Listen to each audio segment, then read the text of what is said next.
breaking through. You feel me too. I still wanna run to you. Am I breaking through? You feel me too. I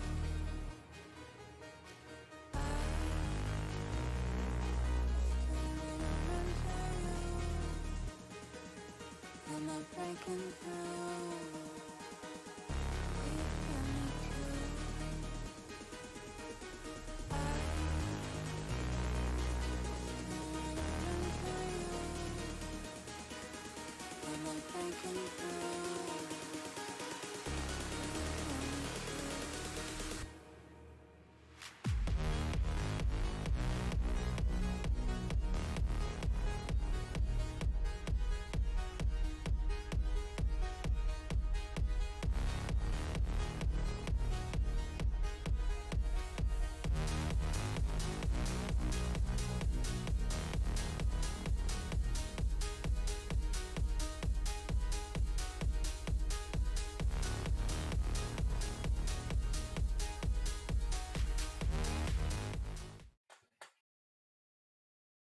What's up, everyone? We're back again. It's Andy and TDS on the desk for another week of Runeterra Academy's Legends of Runeterra Weekly Tournament, sponsored by Metafy. TDS, how are you feeling after this little bit of a break? We took off for the Yep. holidays, but we're back.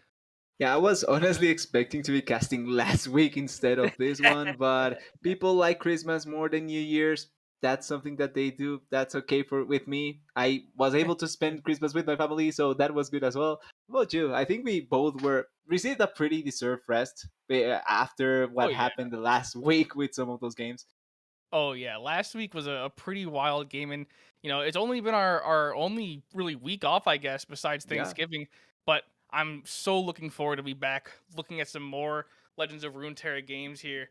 I mean, we have a lot of exciting stuff on the board. Looking at the two lists that we have for today, we have the Targon and the Howdies, so the Howdy Gamers. So like, it's gonna be an interesting in matchup, and I mean, we already have some decks to look at. So if we're just gonna go right into it, I think TDS, we're gonna start Yeah. with Grandpa Roji here, who is a Metafy coach. So Metafy, our sponsor, Grandpa Roji is a coach on that platform, and he's bringing out a deck that he has admitted to just be a theory crafting deck, and theory crafting it is. I mean, he's running Talia and Malphite. Talia usually pretty a pretty niche pick. Malphite, I don't think has seen any prevalence at all, at least on stream here in these both the league that we've had and the weekly tournaments beforehand. I think it'll be But the if first you time. yeah, the first time on stream, but if you look closely, I mean, it has a lot of cards that are good in their own decks where they existed beforehand. So like we have the Endless Devout, really really popular in those Ziggs Zerath decks. We have Desert Naturalist and Rockhopper, both very very convenient cards to have. And then we have some interesting stuff like this, the Stonebreaker, the Herald of the Matches, and the Earth Elemental. And it looks like it's kind of just like a lot of big stall cards to set up for like Malphite and Talia in that like turn 7-8 for one of those big attacks where you just are gonna one shot the Nexus. And it will work if you get to that point. I'm just not too convinced about a lot of these picks that he's had. I mean, the Earth Elemental I think is kind of interesting for a card. I think Stonebreaker is just bad. Like six Okay. cost to just deal 4 damage is like kind of not the most cost effective. I think. What are your thoughts, TDS? I think, like you're saying, some of these cards seem to be much more placeholder for something potentially better. When you go down the road, and as of right now, I can see them being replaced later on if something just seems to be better as of that. But I think that most of them can fit some of the idea that you want with this deck. Like you're saying, pretty much stalling or trying to get to that point with the Malphite and Talia doing so or some huge attacks that can pretty much seal the deal through those. And sitting as well for the landmarks, which I think even though may not be that huge or that much of a deal at certain points of the game, I feel like those are some of the other things that you have to look forward with this deck because I think that a lot of these cards do help with those landmarks and stack for those potential attacks later on. And I will say I like Malphite as a card design. I When he first came out, I stuck him into a Yasuo Leona deck, but in that case, it was sort of just like, oh, I'm gonna play the Eye of the Horak, summon 2/5 cost landmarks for free, and that's my level up. I don't need to worry about it. This is very very landmark heavy, and it might come into a lot of the same problems as like the Lissandra Talia deck, whereas you're summoning a lot of these landmarks and they have to stay on the board for a long time. But also on the flip side of that, these landmarks don't have to stay on the board. You're summoning them and then they're gone, and then that's it. So you're Yeah. saving a lot of that like board space for actual usable units, which might come out to help him out. Moving on to the other decks, we have a Pantheon Shyvana deck from Grandpa Roji, or we can talk about Howdy or walkabouts from Howdy Gamers. Yeah, pretty much. We were talking, finishing with what Grand Prology may bring. It's, I think, a good transition because from one deck that seems a little bit more to stall for time and try and take its time stacking for damage, this is pretty much the complete opposite. It's a discard aggro deck with Draven Jinx, pretty much something that you saw. I don't want to say a long time ago because the game is not that old, but it is one of the things that you saw at the start of the game, much more in the earlier days. Something that was so aggressive, so just go forward and try and kill your enemy as soon as possible, that I don't want to say it got forgotten the longer the game continued, but it just kind of got improved on and kind of changed with the way. But there's a nice way to reminisce about that. And I think that there's good potential with this kind of decks, especially if you want to make damage or take a hit against some of those much more control heavy or heavy reliance on stacking to the late game, and you just want to finish as soon as possible, which I think that this deck does allow. Yeah, I mean, you mentioned not that long ago. It's been almost 2 years, I think, since Legends of Runeterra came out, TDS, and this tech's been around since the very beginning. And it was a very good deck, like you mentioned in the early stages of Legends of Runeterra. And it never really fell off. It's just sort of other stuff came in to replace it as a meta rush deck. But I mean, with the resurgence of discard, maybe people have been like, oh well, Draven Jinx exists, and they're finding that it still works, and maybe we'll find out today if we see Walkabout on stream. Now, just to run back through the rest of the decks that we might see here today, Grandpa Roji running the Pavilion Malphite that we saw, Pantheon Yeah. Shyvana, Kennen Ari, Vagar Senna Darkness, Trundle Sejuani Tryndamere, Zoe Lee Sin, or excuse me, from Skathis. Skathis is running Zoe Lee Sin, Tryndamere Darkness, and Sejuani. And then finally we have James. James running Kennen Ziggs, Timo Elise, and even Scion. Now I think honestly, like it seems like Grandpa Roji is bringing the most interesting decks. He's running Yeah. a essentially mono Ionia Kennen Ari deck, and a very interesting take on a Faded deck with Pantheon. And Faded has been a very very interesting keyword. I've loved playing decks with it and playing around with it. I think my favorite interaction though was something that I've seen just since Faded came out, was someone used Taric and Aegis of Protection, Okay. cast it on Taric. Taric attacks and casts that spell onto his supported allies, so you get another attack that turn. Okay, that is actually an interesting interaction. Like, And it I was, think we've seen some decks with the Tarek, but I don't think we've seen that interaction yet, at least. oh yeah, it's very very interesting if you can find that like easy attacks, or not easy attack, but like an off round where the opponent doesn't have a lot of units on the board. But I mean, I think Shyvana is probably a good addition to this deck just because the Wounded White Flame, probably the best Faded card that released with Pantheon, is also a dragon and has Fury. So That's great. Yeah, that's one of the most important things, and I'm glad that it's like that because it kind of, I don't want to say revived, but gave another chance for dragons to make an appearance. I feel like dragons were falling off quite a bit in terms of how they were previously, because in the weekly tournaments we saw much more prevalence from the dragons with Iridian Soul and the like, but it kind of fell over. So I like that now with the Pantheon and the Fate keyword dragon that was added. I think that now we can see a little bit of a resurgence and can be played once again as a much more niche deck, in my opinion.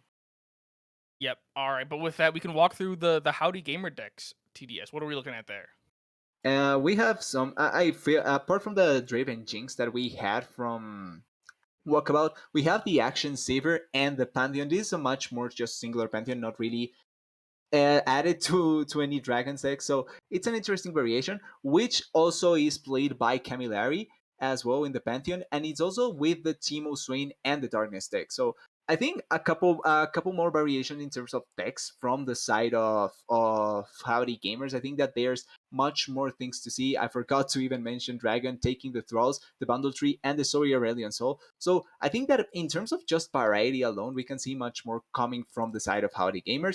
And I think that some of these decks will be kind of hard to ban because I feel like each of the decks presents something so different, at least from what you may think from the other ones, which when you play against them just feels hard to decide which you want to take away and what you really don't want to play against, pretty much. Yeah, and I mean, all those decks sound like they'd be interesting to see on stream. Hopefully, we'll be finding out in the next few minutes who we are actually seeing on stream, and I mean, it'll be a show for sure. I hope that we Yeah. see Grandpa Roji, just because he's bringing some very interesting decks that haven't really been seen recently, or at all for that matter, on stream. But I mean, any of these decks from any of these teams would be a blast to have. I mean, we have Teemo Elise, which I don't think I've seen yet, but again, like all this stuff should work in theory. But we have it on the screen now. It's Grandpa Roji and Walkabout. So the two people that we featured today. Yeah, that was convenient, not gonna lie. That was really lucky to say the least. But yeah, just looking now, we have the decks that potentially will play. And one of the ones we mentioned, it's already taken out Raven Jinx. Grandpa Roji doesn't want to play against this much more aggro deck. And I feel like with the decks that he has going for himself, I can understand his posture here. Like this deck can do some real damage to some of these decks. Oh yeah, I mean it'll be very very interesting to see what happens. I mean, I'm curious to see, like we've already seen Draven Jinx done away with, which is curious. I mean, a lot of these decks should be able to handle that somewhat easily. I mean, there's only a little bit of spell damage. There's like a couple units, but like there's so much from like the Warlords deck that I wouldn't want to deal with, especially if I'm trying to run something that's going to take a little bit of time to really do anything with this Talia Malphite deck. I was thinking Warlords was probably going to be the left up option because I feel like in terms of playing with the Malphite Talia, that was one that I can see potentially being useful. There's a chance that when you leave the action and the Seaver just to scale and get to that evolve point, then yes, that would be risky. But I feel like Talia Malphite can kind of handle the Warlords. I'm much more understanding why they go for the Draven Seaver because I feel the Draven Jinx because I feel like that just out of the gates feels like hurtful for you, and in that regard I really don't think Emperor wants to go against that. So I feel I can kind of understand why he's banning away the Draven Jinx. All right. Well, with that, it'll only be another minute or two before we get into our first matchup of the night. I have to imagine that they're gonna lead off with the Warlord Sivir for Walkabout. But I mean, Grandpa Roji. I mean, either of those decks should be fine. I mean, like now that you've mentioned it, they should just be like you have to play them both eventually. So, Yeah. but I don't know why, but I think we're going to get a mirror Pantheon matchup. I feel like both are going to go for their mhm. Pantheon decks. Yeah, I mean that'd be a good start. You know, catch them off guard, try and get the win before they, get too used to playing against that, Yeah. like that deck or having to play it twice. So probably a very likely option. We're still hoping they're still waiting to get into that first matchup. I mean, yeah, with that, I mean, there's not much to do else but wait. Yeah, pretty much. I think that with how some of these decks work, it's pretty much just better to watch it in game, how they just end up hmm working and how they play with it, and just with us theory crafting about the potential from each one. I mean, it's interesting. I'm sad that the Ari Kanen deck got banned just because I like seeing Ari being played because I think it's a very interesting deck. I Um, like Ari, just that. but I mean, Faded has so many different ways you can play around it. I mean, you have like the Blinded Mystic, which is an insane card, which is silence an enemy and grant someone 1/1 and be a 3/2 unit, which is a lot of value for a 4 cost card. But Yeah. procking that Faded, procking it with the dragon or the mountain goat. It'll be really interesting to see. I like that he's brought a lot of cheap spells as well with the guiding touch, the pal cascade, the sharp sight. Those cards with faded are just so valuable, especially with the wounded white flame. in that you can heal those cards back up. The Wounded White Flame being a 2/4 on drop is very quickly going to level up or power up, but it will trade that off for health. And the Guiding Touch will help keep that unit on the board longer. Pantheon, on the other hand, a 4/2 unit on drop, needs to be able to get a good bit of health first to level or to to stay healthy or to get healthy in the first place. And Guiding Touch also helps keep that unit on the board and proc faded. So Yeah, very, but very glad to see that card in there. we're talking with the Pantheon a little bit though. Now that we get the chance before the game starts, talking about Pantheon a little bit, I feel like this card just alone feels kind of not weak, but feels like something is missing when you put him in a deck alone without anything else to support or something or nothing else to follow him up. Just feels like something is missing, and I'm kind of scared for Walkabout with that in that regard because I feel like you'd rather want someone else to go with the Pantheon, be it the Dragons or the previous iterations that we've seen with the Taric Pantheon or the Brown Pantheon. I feel like the complements were there to allow for the Pantheon. When he's alone, it just feels like something is missing. Hmm. Oh, I completely agree. I mean, I'm looking at the deck list now, and it looks like he's going for a lot of like gem playing, but like you mentioned, like having something like a Taric, having something else in the champion slot to help augment Pantheon to help like either stall or improve your Pantheon's ability to end the game is just so valuable. I mean, Taric on his own is strong enough to win the game if he's able to get the level up. There's stuff like Taric, Shen, excuse me, all different kinds of things you can include with Pantheon. I think leaving him alone is just kneecapping yourself almost. Yeah, it feels like like it could have worked out a little bit better with that, but already jumping into the game, and we're seeing the Talia Malphite and the Warlords deck from Walkabout. So I didn't hit; it wasn't the Pantheons, but it should be an interesting game. We're going to get a first hand taste of the Talia Malphite deck. Yeah, I think it's a good lead just so that you can get the win out of the way. But Warlords is going to be probably the deck that will take this down should the the landmark deck get off to a bad start. But I mean, he already had 3 landmarks in his hand on the mulligan, and he still has yet to play one. So he's already off to a pretty good start, I think. Yeah, I think that the draw that he got setting himself up really well, but I also feel like the side of Walkabout with the action already put out, and potentially if he gets a silver sooner, then he can just begin stacking, and he got it. He actually there was in the first draw. Wow. On draw, he gets the Sivir. This is going to Yeah. be a really, really good attack for Walkabout. Yeah, I mean, there's not really going to be anything that can really stop him from just going for the attack here. He's going to go for the pull with the Fleet Feather onto the Devout, and then nothing will be able to block the Sivir and live. Or he's just gonna go for an attack with just Sivir, which is interesting. I would have imagined you'd want to try and get an attack off with Action, but maybe he's maybe worried about wanting them to going out. maybe just wanting to make the port a little bit weaker and set up for a future attack, which I can kind of see just him trying to set up for a much better attack in the future. But like you're Mhm. saying, I would think that you would want to attack with the action and just Just get the to level up as soon as accelerate possible. that, yeah, accelerate that Warlord's Horde. I mean, we've talked about this before at length, which is like the Action is not really how you're going to level it up. Granted, having him is a great boon, but you should be using him to get at least to the level up first, and then if you get another one, that's great. And I mean, we see him have the Action spell in hand, so he has another one. Should he lose this one, I would have liked to see him go for the attack there because we also just saw him use a Cataclysm to clear a healthy or a really beefy unit. So like, there's no reason that he wouldn't be able to survive with Action again. And again, not willing to go for the attack. It seems. No, now Yeah, yeah, now he's committing. Okay, yeah. You're saying yeah. I just mean, like action before level up feels like a much more disposable unit than mhm. other champions before level up. So it just makes sense that you would want to risk it, go for the attack, get the level up, and if he dies, then at least you got the level up that you would want to get. Mhm.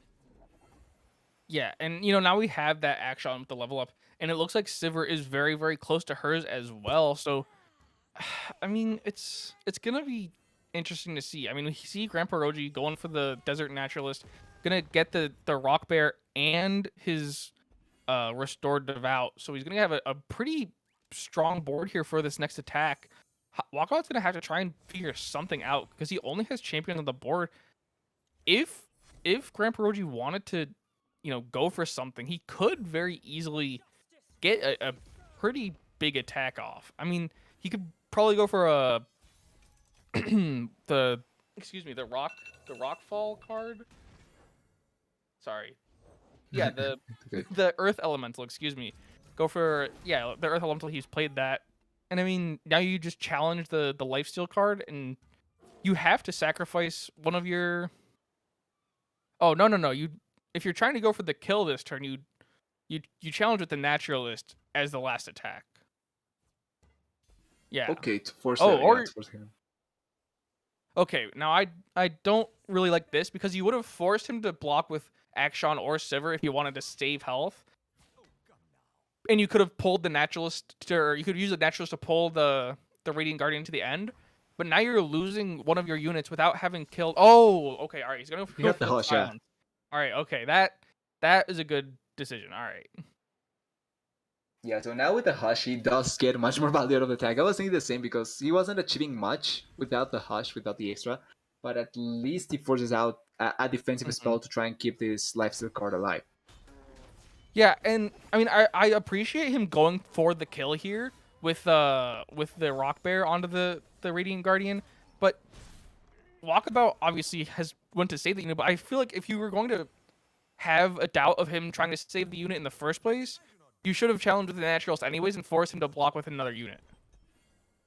Yeah, if you're going for the risk, you should pretty much just not. If you're going for the risk, you shouldn't care about the potential healing. You just try and make it happen so that you get the better of the risk, right? Because getting the healing, even though it's good that you first out the healing, it's not like in the long run may not be that important. And I mean, he has another Hush in hand, so he's going to be able to silence the Radiant Guardian again should he, want to. And I feel like that's probably the best course of action if you want to try and close this game out, because otherwise the Radiant Guardian is going to gain quick attack from Sivir and just sort of keep healing Walkabout back up. Oh, the spell shield. All right, yeah. I mean, this is just unfortunate now. Yeah, and he gets the healing extra. Yeah, he cleared the board. I was thinking that Grandpa Roji needed to try and keep as much units as possible for the Malphite. Yeah, for the Malphite that now has come. But if he kept a little bit more on the board, I feel like this Malphite now this turn would have been much more important. It would have been a lot better to see. I mean, you mentioned saving board presence. That's definitely something that you would have liked to have happen. But he does have the Magus in hand. I feel like he needs to go. He should have played the Magus this turn. The Magus is everywhere, right? The Magus is all champions everywhere. Yeah, you definitely should have gone for the Magus play that turn. I mean, if you're worried about even if you're worried about a rally coming out from Walkabout, you still want to have the unit on the board. There's no other unit you can get on the board right now. Yeah, I don't know if there was meaning in saving in the last turn instead of just willing to go for it, right? Like, I mean, once the unit's played, it's gotten the ability off, it's gotten the keyword off. There's no other value for it besides having something on board. And now your Malphite is missing 2/2 and Overwhelm. So even if you get the stun off, he has the Sivir to block. And now you just don't have the ability to clear that or do damage through the blocker, much less save save health or whatever. he kind of knocked himself into place without going for that play previously, and he canceled the attack at the end. And the Malphite's still not leveled up. He still hasn't summoned. Yeah, it's I think 10 he's mana. not How yet. has he not summoned 10 mana? He's played the Ancient But it's 10 mana on landmarks, Preservarium so and Assault. Wait, no, it's on landmarks, right? The level up. yeah, it's 10 mana of landmarks, and It's he's 12 played, plus. like 9. Is it 12? Yeah, it's 12 plus of mana and landmarks. Did they change that again? I thought it was 10. Wow, I must have not been paying attention. It's been a hectic week, so maybe something has happened that we just didn't notice with that, but it is 12 mana. I'm still surprised that he hasn't yet 12 mana from landmarks still. Like, I feel like the level up should have already been going with a Malphite. Yeah, I mean, it's gonna happen someday. I mean, you want to have the Malphite level up. That's how you're going to win the game. I would have liked to see the the Rockfall be used onto the Radiant Guardian, but I guess the Merciless Hunter works as well. But now we just have another one come out, and it's going to make the Malphite vulnerable, which is the thing to do since you have to make sure that your Sivir doesn't die when it attacks. And Malphite, since he has 10 health and tough, he's not dying anytime soon. Yeah, this attack is going to be huge. Like there's Yeah. still chance. I feel like with the fence there's still chance. Yeah, there it's not going to be lethal just yet, but still huge. 5 is wow. It's one It's health. 1 health left. No, it's lethal. He has the shape stone in hand. Oh wait, yeah. No, it's he has lethal. He has the shape stone. You had to clear the Radiant Guardian just so that if you survive that it's just if you survive Walkabout doesn't have more health. And you had to play another something. You had to have played the ground pound or the ground slam, excuse me. Because then you could have rockfalled the I Radiant should have done that Guardian too. and then ground slammed something else on the board so that you stop another attacker, but this is lethal. Yeah. Okay, There's nothing to Hush to happen here. get the spell shield, but Wait, how does what? okay, so he Hushes to get the spell shield out, and he uses the Grand Slam to try and stop the life Is steal. that how that works? If you hush Sivir, I thought once the attack was off, she just grants it. Is that how that works? I can't imagine that's how that works, but I guess that is how it works because it's Yeah. happening right now. As it just happened, I'll take it as is. But with I that, he mean, cancels the spell shield from everyone, and that saves the attack. So being able to salvage the situation, but it's still it's not safe still for Grandpa Roji. He needs to something big to happen in the next turn. all right. So yeah, plus your yeah. So these are some pretty unlucky lucky finds for for Walkabout. The challenger basically going to make sure that Sivir pulls something that she can kill, but how is Malphite still not leveled up? Hopefully this is it. Yeah, and he's gonna pull another ground slam. So yeah, here's the Malphite level up. 11 out of 12.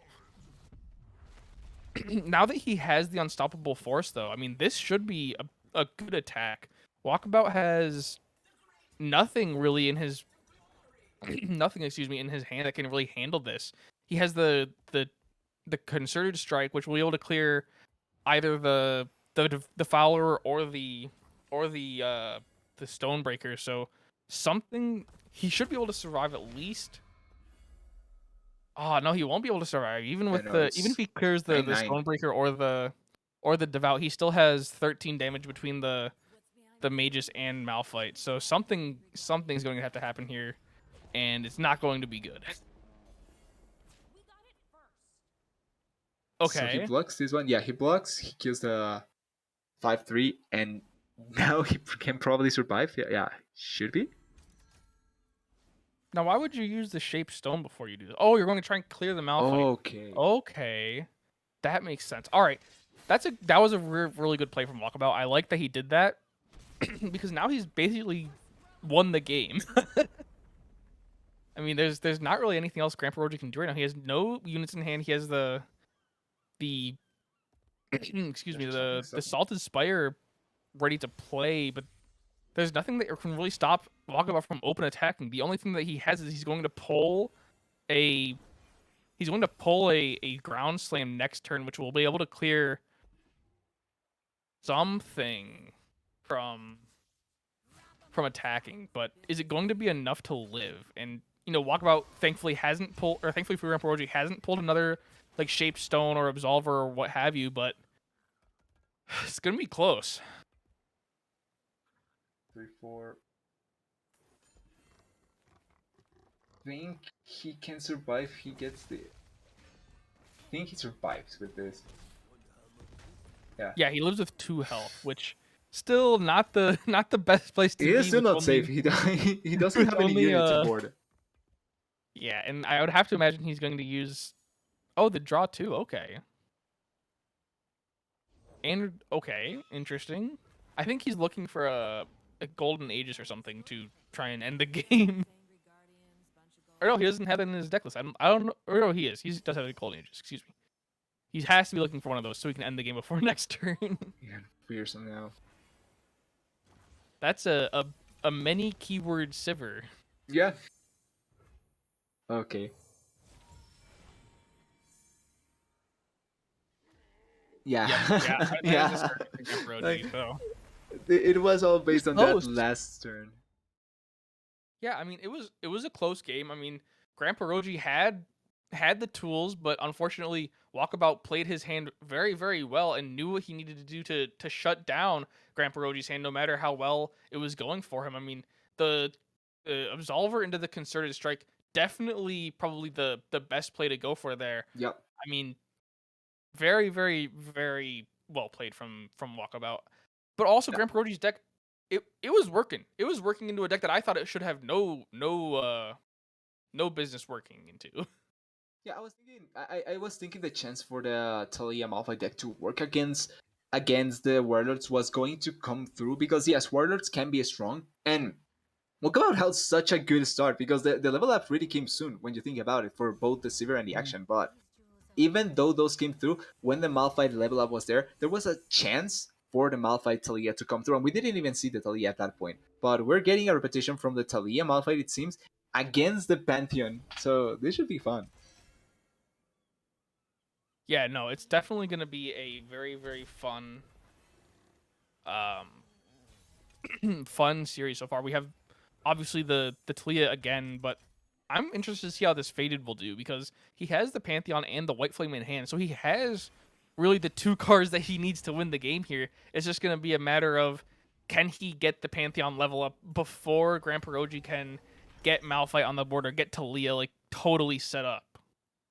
Yeah, Talia already on hand, so at least one of the parts that you want with this Talia, but also the one I don't know why I forget the name of the dragon for some reason, and I'm a huge enthusiast of the dragon, but the white flame getting already put out there to just set up there. I really like that. Get it really early to try and get and stack or set up for the Pantheon later on as well.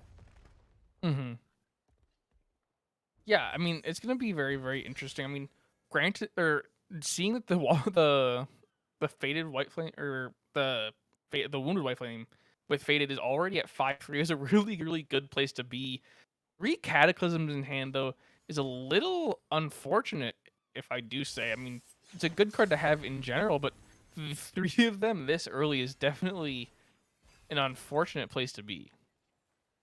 Yeah, I think that I should rather have that much more stacked. Like one later on would be ideal. Mm-hmm. Having everything already on your hand kind of limits your possibilities of using that. And already the level up for Italia, nice start or nice thing for Grand Parade to happen earlier on to set up for the Talia, especially because the Malphite is yet to come out. So I think that you'd rather have the level up of the Talia before you bring out the Malphite. Now, I will say, having 3 Cataclysms in your hand is good to clear a Talia The that's just Talia. on the board. And Grandpa Roji has no mana to do anything about this. I mean, he played the Talia with 5 mana, and now he's out. The Cataclysm, I think, even though your Wounded Life Flame's already at 7-3, I feel like playing Cataclysm is a good use of your mana and a good time to lose that White Flame, but I guess now that we see a 9-8, a 9-8 rock bear, that's definitely. I'm yeah, that's just unfortunate. That's quite a strong of an attack. Yeah, The Bastion to get a heal and I don't know if it's enough though. I mean, because the Talia is what the Talia does 2 damage per one of those or 1 damage per one of those. And then if the unit's gone, then it does it to the Nexus. Or oh, he's just gonna go for the Rock Bear defense. yeah. Oh, and then here comes the Absolver. Oh, and yeah, this is a lot of damage. I think this is just lethal here. Let's see, 8 through that. Yeah, I think it is. 6. Yep, that's just it. Wow, Not that even, is not even insane. mine, okay? Wow. I'm curious. I missed it. Where I don't know how the Rock Bear got to 9-8. Did I miss that? It was on the setup with the post-Alia level up with the landmarks. When he got summoned, it just got stacked. I cannot say clearly which part was it, but it was Oh, so this okay. So huge. the Salt Spire, one of Salt the Spider, Grumpy okay. Rock Bears spawned, and then the next one granted it 2/2. All right, that was Wow. wow. So Okay, both I Salt think there's Spires the were on the power. one.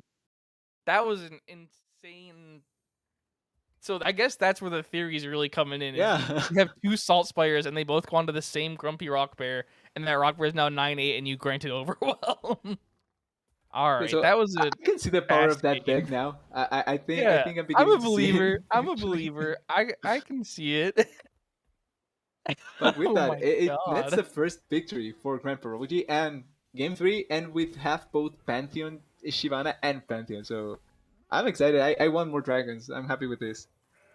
All right, now this lineup I think I really like from Grand Perogi. He has a turn 1 Dragon Chow, turn 2 Crystal Ibex, and then turn 3 he's going to have the faded White Flame. So it's going to be like a really good just open 3 turns to have all of those cards on the board. I mean, going to be going for the I would assume he goes for the faded here just so that he gets the Dragon Chow off. And yeah, that's He what has he's to going to begin go for. stacking. Yeah, beginning stacking. So he's getting. Oh, I didn't kill the. I forgot that it wouldn't. It's not gonna kill it.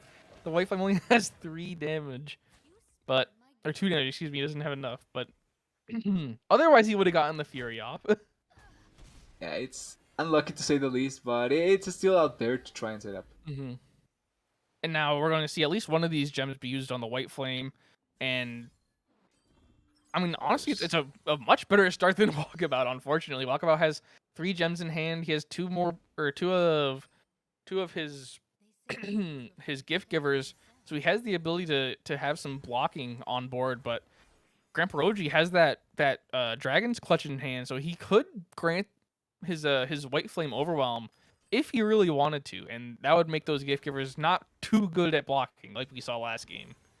Yeah, it wouldn't be ideal to use them as blockers, especially with a white Oh, flavor. and then the Although, blinded myth. All right, ooh, that was a really good play because now this faded White Flame is nothing. It's just a 2/4 card. yeah, No fury, no faded, and now I really like that he used that before the Shyvana just to guarantee that that card cannot do anything.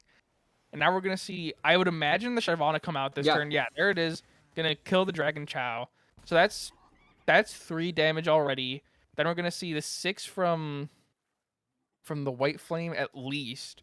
The Shyvana could level up on this attack here, but the Pantheon coming out with barrier is going to be a somewhat of a hindrance if it decides to block the White Flame or the Shyvana. But he has to be right. Yeah, he has to go for yeah, one of the two. It's way too much damage. yeah, and oh wow, he's gonna go. He's gonna commit the Sharp Sight to make sure or to try and threaten lethal. But I mean, you could just go with the Sharp Sight from Grand Perogi too. Like, Yeah.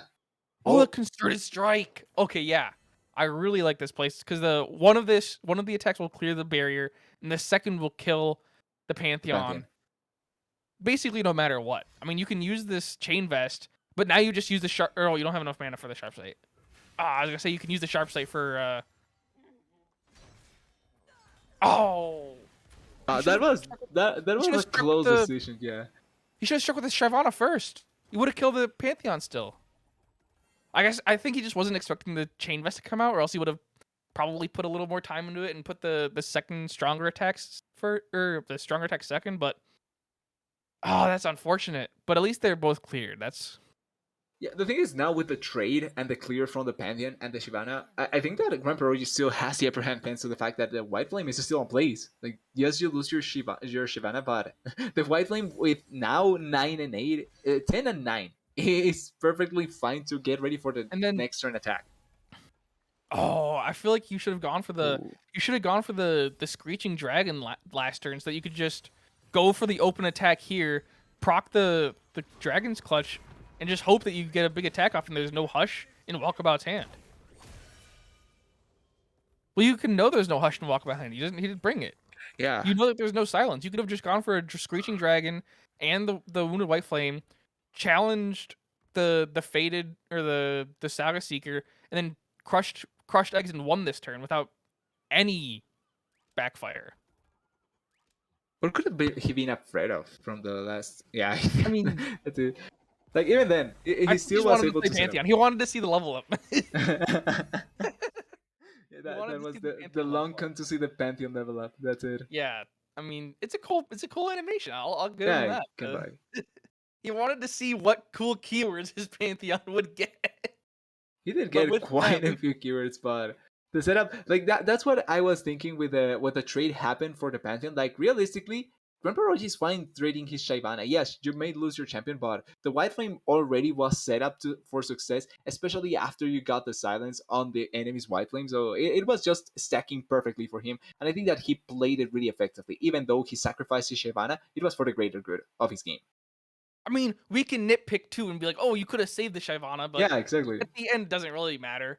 But if it did, we could have just gone back and kept harping on that point. But instead, we saw him pretty much very handily take that match. I mean, trading out Yeah. for the Pantheon, whether we can say it was a good or bad play was doesn't matter because he next turn won the game, even without doing the dragon move. He went for the Pantheon, and after that first game, I was expecting like two more drawn out, like hard, like heavy matches, but the the match immediately after the first one was basically over on turn 6, if I remember Yeah, correctly, pretty right? much. I think it was pretty much turn 6 because I think turn 4 Talia got the level up. On turn 5, the White Rocks got set, and on turn 6, he got the attack. Yeah. No, it's It very, was very it quicker was than what we initially may have thought, certainly. 0 to 100 real fast. But with that, Grandpa Roji takes the match over Walkabout. So we know that the Targon or the Church of Targon is up 1-0 at least in this series, but we won't know the full score until later. But still, just an insane matchup to start us Yeah, back after our break. yeah, certainly. I was ready to see a close match, especially with how close both teams are. So the fact that we get a 2-1 out of the gate, and particularly this kind of 2-1 because it was a drawn out game one, but the later two games from Grand Perogi, I think showcased why he's one of the mentors on the metafy. Yeah, obvious why he's a mentor on metafy. He knew what he was doing and he knew that Yeah. his deck worked even when we doubted it. But with that, we will be cutting to a short break before we get back with the next series of the night, which hopefully will live up to as much hype as the last two games of this one.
What's up, everyone? It's me correcting Hirsch about what cards have specific level up requirements, As and your always. boy TDS. Yeah, we always have to say things to Hirsch.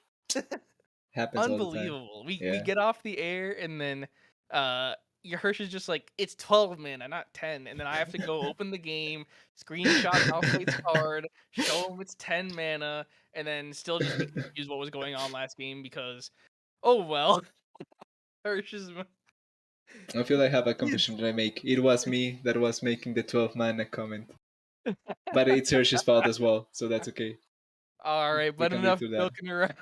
Yeah. Enough joking around before Hirsch messages me more. We have new series between the Virtue Gaming Tenacity and who else? TDS. Who are they going against? We have Virtu Gaming, and I will tell you as soon as Hirsch doesn't tell me, Omega Gaming.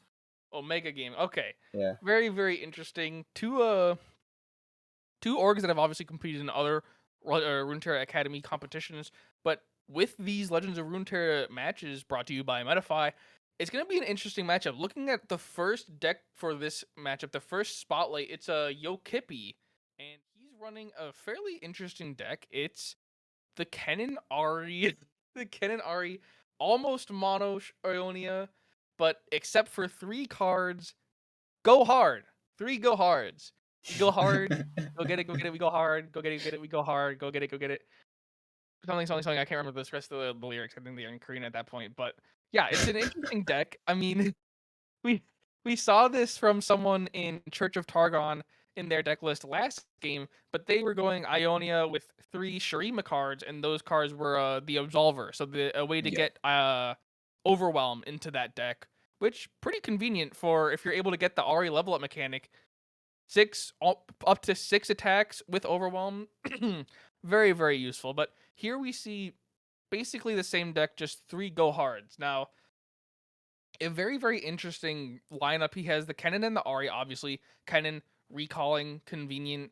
Ari wants other units to recall, convenient. The Dancing Droplet grants you value on a recall. The Navori Conspirator recalls units. Shadow Assassin draw. Kinku Wayfinder summons more units to be recalled. And then Seinen, Seinen's interesting. I don't know too much about it. I know he obviously draws and grants you 1/1, but I feel like for 6 cost, there's other better cards. And then for the Scattered Pod, it's just an elusive unit. So you have a 6 cost elusive unit to use on the deck. Yeah, a lot of discard potential and a lot of just summoning potential that you get with this deck. The go hard, like you were saying, just sticks out in front of your face pretty much. I think I think that this is just to try and keep you safe in a sense, to just pretty much keep you healthy if you are really in need for it. But apart from that, I cannot see the value out of this. Like I'm just trying to think what you can find with this go hard. after you get the third one off, it's a really good board clear mechanic. But like it's a troll card. It's a completely troll card. Unlike the other KDA cards that are like relatively strong or outright broken, like Feel the Rush, Go Hard is a total meme card that was almost only exclusively used in like Ken and Ezreal decks because Okay. of or not Ken Ezreal, excuse me, Ezreal Karma decks because of Karma's ability to just fill the board with more copies of Go Hard or like a Karma Shadow Isles deck. Excuse me, Yes, yeah, essentially Karma Shadow make Isles, not it Karma make it Ezreal. useful as soon as possible. Yeah, like you play one, but all of a sudden you're playing 5, and now you're getting 2 Go Hards in one turn, which is a fun meme, but a meme nonetheless. Now, that's what we're seeing from Yokipi and Virtue Gaming Tenacity. Yeah. What do you have for us, TDS? Hopefully we get to see it from Yokipi himself, and that way we can see if it's actually a meme or not. But now, looking into the side Oh no! of Oh Omega no! Gaming. Oh no! Hirsch is messaging me. I'm gonna wait until we see it on the board, TDS. Wait to see. Okay. But yeah, now we go for Omega Gaming side. We have it's the Nami Twisted Fate deck from Snipe Cross GG. It's a I think it's an interesting deck. It's a really low cost deck in my opinion, where you pretty much keep on trying to summon low cost units and try and go for those cheap damage that will continuously stack up until you pretty much are in a cross in a really bad situation. I forgot the word. Sorry for that. Sorry, what? Yeah, I Uh, forgot a word that I was going to use, but this is pretty. Just to sum it up, locals deck that I think can get a lot of impact when you summon quite a few cards onto the deck onto the field, and you get to stack up cheap damage. mhm.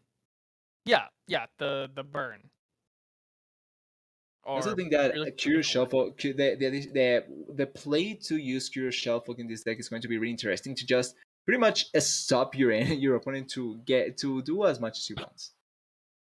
Yeah, I mean, it looks like it's gonna be just another version of other Curious Shellfolk decks where it's we obviously have the Otterpuss, which is going to create a bunch of pranks. You have the Conchologist, Zap Sprayfin going to summon some more spells. And then the Curious Shellfolk is just going to add more value to your deck off of you trolling the other person's hand. So between Nami and Twisted Fate, I think it'll be a very interesting dynamic. Um, I assume Curious Shellfolk is not the primary condition for this deck, as Nami is usually how you want to try and win Nami and other elusive units in your uh in your hand or whatever, or on your I feel like board. it's And just then more the dynamic to get the copies that you get to stack up pretty mhm. much. Yeah, and it being a Bandle City deck, you also have some very very strong tools at your disposal, like the mini morph that we've come to love so well, Beautiful. and mini morph should be very very convenient into a lot of these other decks that Virtue Gaming is running. I mean, Darkness, you can mini morph a Vagar, you can mini morph a Kennen. Um, Lurk, you can mini morph a Rek'Sai if it comes down to that. Pantheon Dragons, you can mini morph the Pantheon or a or a faded White Flame that we've seen get Yeah. already super super strong in the last series. I mean, there's just so much opportunity that you can create with a mini morph. Yeah, the minimum value just rises up when you have that huge card that you can depend on sometimes. So I think that this deck against those kinds of stacking on one certain card can get so much value, and we always love the minimorph being able to destroy any win condition. So it should be fun to see it if this deck ends up getting picked, which I feel like as an opponent, this is a deck that even though looks potentially good, it's not something that I would be fearful to ban. So I feel like this is one of the decks that I expect to see open if we get the chance to see Snipe Cross. Yeah, I mean, it'll definitely be an interesting thing to find out. I mean, still waiting to see who we're going to feature on Yeah. stream here. But looking at like the rest of these deck lists, I mean, from Virtue Gaming we have Fizz Lulu, Darkness, and Timo Swain from Dante, Ken and Ari, Darkness and Lux from Yokipi. Fansora is bringing Ken and Ari, uh, Pantheon, and Lurk. And I mean, I'm also gonna look at some of these different variations on Ken and Ari. Yeah, this is the Ken and Ari with the Absolver. So this is the Ionia Ionia Shurima. Shurima. Yes, thank you. I Yeah, mean, so I think if you're the going more to go like reliant a version. mono, huh? No, I was just to finish that, the more kind of reliable version. Yeah, yeah. I think the more the more useful card. I'm just gonna say Okay. it. Like Absolver is definitely way better than Go Hard. I can't imagine how Go Hard enables this deck besides like killing a one health unit. Maybe we'll see. Maybe we'll see how I it works. I I'm hope in your we'll boat. see. I think we're both on the same boat that we just don't see it being as useful as Absolver would be. But hey, Mhm. who knows? We saw I mean, The Malphite Talia working out, and we weren't really believers. So I will say I think the Ken and Ari deck like the Mono Ionia should work well enough on its own, and maybe Yokipi is just embracing the meme of yeah, of Go Hard, and I mean in that case like go all the power to him, and I hope we get to see it just so I can see how much the Go Hard impacts impacts the outcome of the game. I mean, but aside from that, what else are we seeing from Omega Gaming? What other possibilities do we have? from Mega, I think we have a lot of similarities from the not from the last game that we see, but there's quite a few that we have seen already. Bundle Tree, there's Justified Gangplank, which is an interesting variation that we have seen from the Gangplank. There's the Darkness, the Zoe Shellfolk, which I think we haven't seen quite much in streams. We have seen a few, but I don't think we have seen enough to certainly talk about the Zoe Shellfolk. One that I'm really interested in is the Rally Elusives that I don't think we have seen previously. And I would love to be able to watch the Rally Elusives, if possible, from Christmas time. Mm, I mean, Rally Elusive has been around for a while. I think it's just another variation as opposed to, having Poppy, who has been on the bad side of a couple of very, very big nerfs that Yeah. people are just sort of reverting back to, like, oh, instead of running Poppy, I'll just go back to running like a Zed, because of Zed's ability to just spawn a whole another unit with his keywords and his power. Just has so much value. And I mean, if you can't get the Poppy to stay alive, which as a 4-cost 2/3 is a pretty tall order, then Yeah, Zed just it's provides you not so that what much it more was. value. Yeah, Yeah, it's not what it was with the Poppy, sadly. not the And same. yeah, the variations just seem to make much more sense now that the Poppy is over. I do think that it was just bound to happen, especially with the nerfs that the Mhm. Poppy received. Like the alternatives were already there. It's just that the Poppy was much more stronger than those alternatives, and that's why we just see the Poppy much more consistently. But after that, after the nerfs that she received, it was bound to happen that the changes will come through. But still, I think that this Rally Elusives, like you're saying, version with the Lucette, I think that are a little bit weaker compared to where it was with the Poppy and the set, but it's certainly one that you can make a lot of use out of. Like the power from this particular version with the Lulu set does scale quite good, and I think that has the power to be able to take some games if you're not careful enough. I mean, it'll be definitely interesting to see. I mean, still hopefully going to find out who we're seeing. Uh, Yeah, so we're gonna shut it to or throw it to a quick break while we wait to find out who we're going to be featuring on stream. Sit right there, and we'll be right back.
All right, everyone, welcome back. Thanks for being patient over that break, but we finally know who we're going to be featuring today on stream. Yeah. It's who we had our spotlight on. Yet again, it's Yo Kippy, and it's going to be GG Snipe Snipe Cross. Snipe or Cross, Snipe yeah. G, yeah.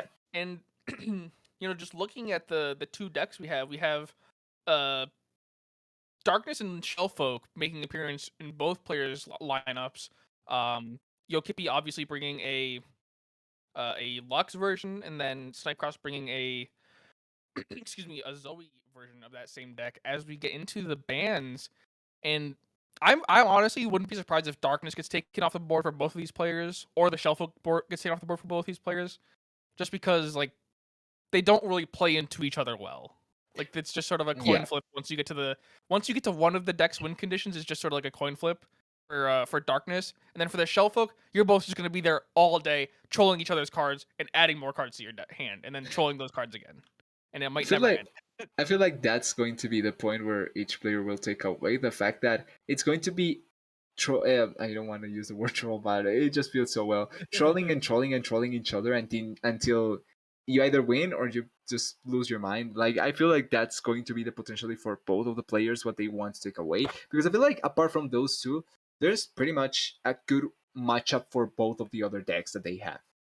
hmm I mean, yeah, both of these like the it's such a weird dynamic to look at because like Darkness should do okay into like the the Shellfolk or the Ion or the Kennen Ari or the Nami TF. Like both those decks should be okay to be played into as the Darkness.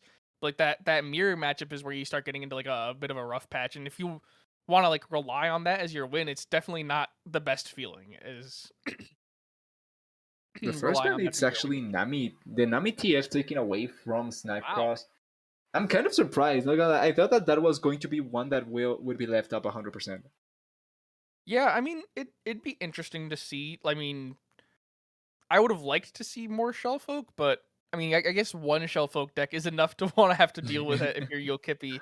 Um, and then looking at the rest of it, I'm just waiting to see what Snipecross will be banning from Yokippy. I mean, I would have to assume the Shellfolk, just Yeah, because like I would think you don't it's want to play Shuffle. Shellfolk into Shellfolk. I think that would be terrible. Like there's a chance we get mirrors now thanks to this ban, but yeah, I feel like Snipers would not want to play against the Shuffle from the side of Yokipi, and hmm taking one of the more singular decks that he has, going into mirrors could just be so harsh for him as well. Yeah, I mean, I don't know. I'm not really sure. Like, obviously, we can't know for sure what these players are thinking when they're making these decisions. We just have to wait and see what they decide to ban. And I would like to see the Ari Kennen just because I like to see the Ari being played, and I think that the mono or almost mono Ionia deck has a lot of power. It's just gonna be difficult to see that happening since apparently it's been a very high priority on people's bans today. And it doesn't surprise me much. I think that this deck has shown the power that it has. So even though I think it's fun to see and it's fun to play as, but I can understand why you don't want to play against it, especially with some decks that do want to control a little bit. That can allow for the area and the cannon to just shine in a way that you typically wouldn't want to. Yeah, and it's just such a difficult to play against you because I mean it's an entirely elusive deck and it's just constantly recycling the units. And yeah, Yeah, there it's it is. fun There's anyway. the ban. Wait, so it's mirrors. So it's mostly mirror, pretty much. Essentially mirrors. Yeah. This is, I think, a first, so it's going to be interesting seeing what. Well, the first matchup, what would it end up being? But it doesn't matter who wins the first. Like, we pretty much are getting a mirror after that. hmm Yeah, we are gonna be seeing basically. Yeah, we're going to be guaranteed at least one mirror. It's just going to be depending on which deck gets played first. Yeah, I would have to assume that both players go for Darkness first, and then we get two mirror matchups. I'm not sure if I'm excited about the Shellfolk mirror matchup. I think the Darkness mirror matchup is going to be interesting because whoever gets to the win condition first pretty much can secure himself the game. I feel like that's hmm how you set up yourself with Darkness, just because of how precious are the Veigar and the Senna to get those Darkness stacking and get to that damage down later on. Yeah, no, very very true. I mean, hopefully we'll be getting into the game soon. Both players have made their bans. Looking at the deck list specifically to find anything special between them, I mean, we see an exact mirror matchup with as far as champions with the darkness deck, but there's been a lot of interesting developments with like how people play around that. I mean, like we saw last week or 2 weeks ago, excuse me, before the break, we saw someone playing with a I think it was Beyond the Mist or the card that revives the unit that died this round, Yeah. or and using that to keep summoning uh the Stilted Roadmaker and lowering that cost of the darkness. And they only had one Stilted Roadmaker in their deck, and they were able to get the cost down to 0 still. So that very very good, uh, very very good value out of that. Yeah, the setup for that, I think we saw it both in the game that we were in. So the setup Mhm. for that, I feel like was well prepared. I feel like if he had one more extra card of that, then it probably could have worked out a little bit better. But it ended up lowering the cost enough that it didn't matter if it was just one. So I feel like if we can see a setup just as similar or something that can be quite close to that, that can be good enough for whoever is running for whoever runs the darkness in the first game, or if both are running darkness in the first game. Mhm. Yeah, I mean, I'm curious to see how it works out in the end. I mean, we are still waiting to get into that first game here, and I mean, besides that, like both of these. Oh, we're getting the first game, so I'll just hold that thought until we Yeah, come to it. But wow, what a it's start for Yokipi! 2 Vagars and the Senna and the Go Hard, and he's going to get rid of a Vagar and a Senna, but keep the Go Hard, and he's going to find the Stiltmaker, which is definitely conducive to his win as far as getting the cost of darkness down. I'm surprised him only got the Senna. I thought that you would like it's probably not the best for the first turns, but keeping your Senna and your Vagar, I think would have been ideal for your darkness deck. Yeah, I mean, he has one Vagar. The Senna would have been very, very good to make these Go Hards fast, which, since Go Hard is a slow spell, it's usually Troll. We were talking about how it's Troll in Yeah. the Kenanari deck, or the Kenanari deck. But like here, when it's a fast spell, you can get up to 3 off in a round if you have them in your hand, and then you have a Go Hard that clears the board while you're attacking as a fast spell, and that really takes away a lot of the downside of Go Hard. Yeah, and that's also why I thought that you probably would like to set up the Senna first before the Vagar to get the value out of the Go Hard or any other card. But interesting decision at the end. As long as he can get it later on, it's not going to matter that much. But Hmm. looking now at the Snipe Cross, he has the Zoe at the start, so he can begin trying to get the level up for the Zoe and then begin stacking those keywords on the rest of the cards. Yeah, and another value out of this Go Hard card is the Zoe, if it's played, is that constant threat of being Go Harded or Darkness at any point because it is a one health unit. Once it levels up, which is a Yeah. very very long level up condition, it's a 2 health unit. You have to find something that you can play to save that Zoe, whether it's a Sunblessed Vigor, which I don't think he's running, or what have you to raise that health. Yeah, so risky situation for the Zoe if he ends up putting out the Zoe like that. I think that he would be willing to take the risk even with the Go Hard because you would like to get the stack out of the Zoe, but it's not super fundamental yet. I feel like Yeah, and then now we see the blinded mystic being used so early to silence the dark bulb acolyte. I mean, sure you're denying it from leveling up, but there has to be something else that has more value. I mean, we know that Yokipi's got the catalyst in his hand. That's definitely a better card to silence than the dark bulb. Because the catalyst is going to provide so much more value raising the damage of darkness up. yeah, feels too early to to say the least. Like feels too early to use and Yeah. not that impactful to use the Hush. Yeah, I mean, you stopped a card from that was 2/2 from becoming a 3/2 when you're about to drop a 3/2 that's going to make spells do more damage. It has to be something you think about if you're playing into a darkness deck. You have to think, okay, so I have a silence. What is a card that I have to make sure cannot proc its ability? And it has to be the dark or the twisted catalyzer. Like adding more damage to the darkness is how that deck wins the game. Yep, and now the Minimorph coming out. Uh, Again, I feel like not completely necessarily yet. Like, yes, the Vagar, you don't want to allow him to stack and use the darkness, but feel like you can wait on that Minimorph as well, even if you have more later on. Hmm. I mean, I think it's like it's fine. The mini morph obviously is going to be used on a Vagar or a Senna at some point. I would have liked to see the Twisted Catalyzer come out and save the Vagar. Like the Twisted Catalyzer doesn't really have a threat. It almost could basically bait out a mini morph because Snipecross now has to realize, oh, I forgot that there's a Twisted Catalyzer I have to deal with that could potentially just keep raising the damage of Darkness. I maybe it's worth it to mini morph it. Then you baited it out, and now your Vagar is safe for a time. But I don't know. It's still too early to call this game. I mean, both players are just sort of stacking up their board as we see Yokipi go for an attack here. Yeah, chipping, going for good chip damage, certainly now 14 health. I think that is at least important to be more threatening with the darkness later on. Even if it's not that high, the darkness threat now becomes much more harsher Mm. the lower your health is. And now we have Snipecross with a ton of spells in his hand, and then the Zoe and the Shellfolk.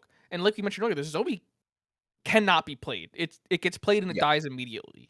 And that's just not any value out of the Zoe. The Shellfolk could be played, but you can't do anything else, and you're not going to attack with the Shellfolk because you need to keep it on the board for it to have value.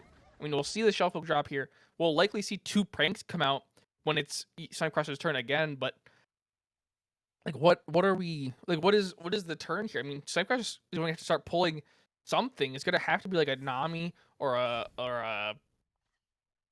TF or something. Nami potentially could keep the Zoe alive if Yokipi decides to let it live through one of his turns, but he doesn't have to. He has to go hard. He has the darkness. He could easily just kill it instantly. And the prank coming out onto the darkness is a good choice because now you could potentially say, "Oh, he's only got dark or the one darkness. Maybe I can play the Zoe." Especially now that you've seen 4 of the cards in his hand. But it just has to. You have to be careful of what these spells that you know are in his deck.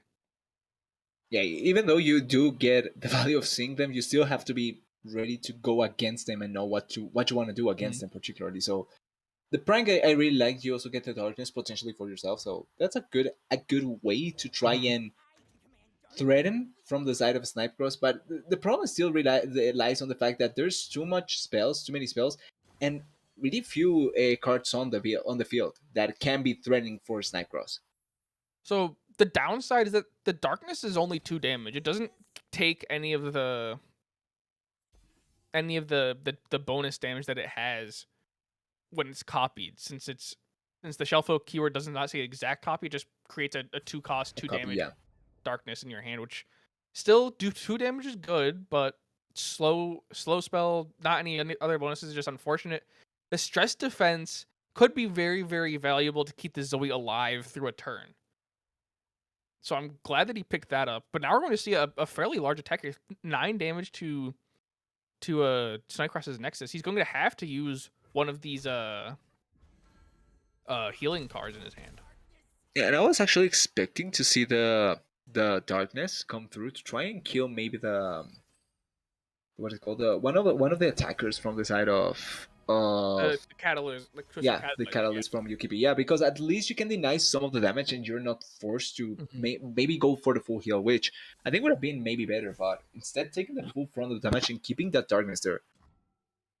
Yeah, and Yokipi now finding one of his mini morphs, like he's in a very, very good place to just kind of close this game out, uh even without excuse me, the the the Senna or the Vagar. And I mean, the Immortal Flame is convenient. Granted, there's still 7 and 8 mana cost each, so you're going to be playing one turn, one the next, and you need at least two. You need at least one attack with both of them, and then another attack in general to clear out the game without any darkness or stress defenses that we see in Yokupi's hands or anything coming out to stop them from being elusive and 7 power. I think they are. I think it is sample, yeah. Either way, it's going to take a lot of time for Snipecross to try and take this back in his favor. Since Yokipi has the board presence, he has the spells in his hand that we see, obviously, like Mini Morph, the Poke Stick, the Go Hard. He has the ability to just kind of close this game out slowly, and Snipecross is going to have to find a lot of good cards very quickly if he wants to try and turn this around. Yeah, I feel like for Snipe Cross though, one of the good upsides is the fact that there's no Vega or Senna to create the darkness. So Mhm. even though his situation seems dire, he's still not in the worst possible situation with no Vega and Senna there. So there's still a chance for him to come through. And okay, the Zoe getting played out with so many cards to potentially kill the Zoe can be risky, but Where did dress defense go? Did he use that on the he used it on the Shelf? Shelfolk, Oh, yeah. and just like Unfortunate. that, It's gone. Your Zoe's lost, but it not too bad. It's not doesn't hurt as much as when it's a 9 out of 10 Zoe and you have no more burst cards to try and level it up. But yeah, I mean, you're gonna need to use these invokes to try and get a good unit, but you also have 8 cards in hand. You can you can use one of the invokes to get an okay unit and try and play it.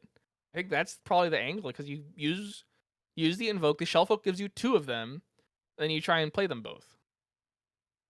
try and stack your build, right? Do your deck, right? Your field. Mm-hmm. Yeah, Okay, try and the and like Shelfolk seems to be expand your dead too. board. Yeah, the double pokey stick. Come on, this is just BM, I think. But clearing the shelf hook is definitely where you want to go from here, just so that Snipe Cross stops generating these extra cards, generating this extra value.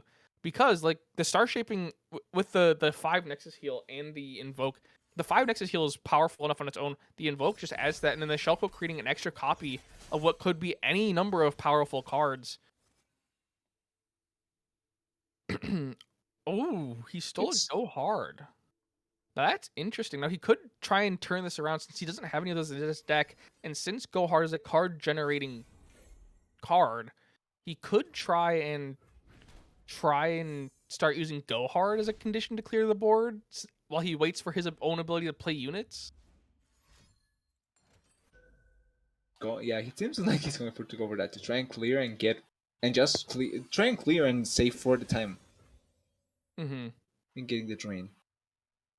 Now he did have to use a fair amount so far just to keep this Shellfolk alive, but I think that's something he had to do honestly because it's probably his only condition to keep him in this game and hope that Lux or something comes out so he can try and end it out. The Zoe. The Shellfolk. Yeah, no, I mean the Zoe, right? Oh, oh, I'm sorry. I thought we were watching the Lux. Yeah, no, I it's a confused. Zoe version. It's the Zoe version. Yes. That's the No. problem with mirror potentials. Yeah. There's the other one that we have to Well, worry about later. I guess he's just gonna wait till he gets both of these immortal flames out and hope the immortal flames live. Yeah, that seems to But be the main bet for Sniper Spot. It's not it's risky inherently. It's just really slow. hopeful in a sense. Yeah, it's hoping that Yokipi doesn't get his darkness stacked up fast enough, which realistically I think it's at what 4 5 power right now, 5 damage. I think it's at four, I think it was at 4, so it should be at 5 right now. Yeah, and then this invoke will be able to generate a little bit of cards. Ooh, the Scourge. Scourge. It could be good, but you don't need 2 of them. It's he's gonna go for the obliterate. All right, that's probably a smart move, just so he can clear any champion that decides to come out on the board. I mean, the Scourge at this stage in the game at 9 mana, like, oh, the Scourge would be really good, but you don't need 2 of them, and you need to get other units on the board first before the Scourge is really at its most valuable. I feel like the Scourge would have been great if the Zoe was already out. At that point, I can see the Scourge being the better option, but I feel like just clearing the clear that you're saying and setting up for more cards to be put out on the field would have been better. Will be better. Hmm. And it's the conchologist good. You need to start getting these immortal flames out. I mean, you have to start drawing something out of Yokipi's hand. You know that he has more mini morphs. You need to do something to try and consume those spells and get more stuff out on the board. But he's just going for more conchologists and uh more spells. I mean, what do you even pick from this? Grow an ally to 3/3, use kind of useless. You only have conchologists. It has to be the messenger sigil so you can create units in your deck. To keep Oh, on it's the creating units. in the round end recall me. That's interesting. That's not really the best of cards. He might be looking to use it on one of the conchologists and hope that it lives and then returns. But now Yokipi, he has the Mist Call and the Flame Splitter. This is both of those cards could be very, very useful to him right now. QB has quite a few good options to just get rid of these controllers as well. Now what would he go for? I feel like you go for the Flame Spitter if you're Yokipi, and then you'll have 3 units on the board, and then you attack, and then whatever unit isn't blocked, you give the Flame Spitter. But he's gone for the Mist's Call instead. That's okay. The darkness finally used from the side of Snipe Cross to get rid of one of the cards from Yokipi, but this is still like there's still that those attacks are just so to buy himself enough time that I just feel like it's not going to be enough. Like once again, to reiterate, the fact that Senna and Veigar are not even close to being put out, it's so good for Snipe Cross because it's saving him time that he desperately needs. But it's not like he's out of a situation still. All right, I'm Okay, glad the that he played Immortal? the Immortal Flame here. Yeah. Like I was about to say, you're at the point. It's been 10 mana. It's been 10 mana for a turn now. I think you need to start getting these Immortal Fires out. Like they have to be what you try and go for the win with. You've wasted enough time at this point that you have to just go for it with the elusive flames. I mean, try and do something. But just as slowly, he has been able to at least set up a good amount of cards on the field. So it's not as weak as it was previously, and he has quite a few spells on his hand to try and protect them if possible. There's the Yeah, first and this darkness. Yeah. okay, the darkness does enough to kill the flame, but thankfully it revives so that it can get the attack off still.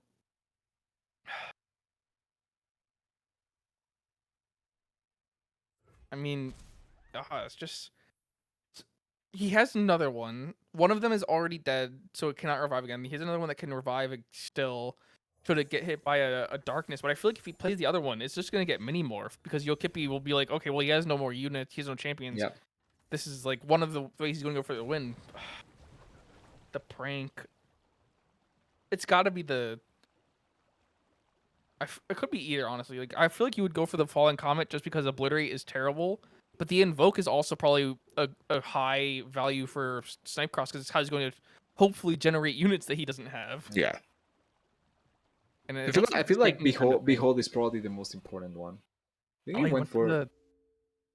Yeah, he went for the Obliterate.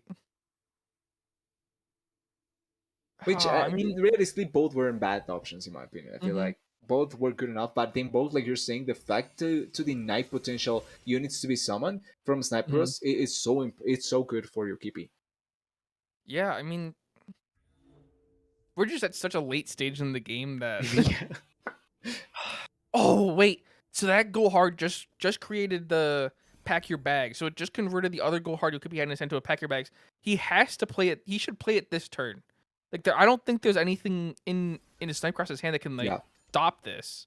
And then next turn you just go for the open attack and you win because the Nexus only have 3 health left, and yeah, this is just gonna be the game here. So we finally have The someone fact the Vax, yeah. find a win. It was long. Yeah, it was Wow. long, but it finally achieved it. So we were bashing on Go Hard earlier, but I guess it's found its use case. And I mean, Hey, this is one of hey, the we bashed it on Ken and Ari, not on other decks, okay? yeah. I mean, oh yeah. Well, that is true. You have to have context for what we were bashing, but no. I mean, that is one of the uses for Go Hard. I mean, you Yeah. slowly poke down, and then eventually you have this huge card.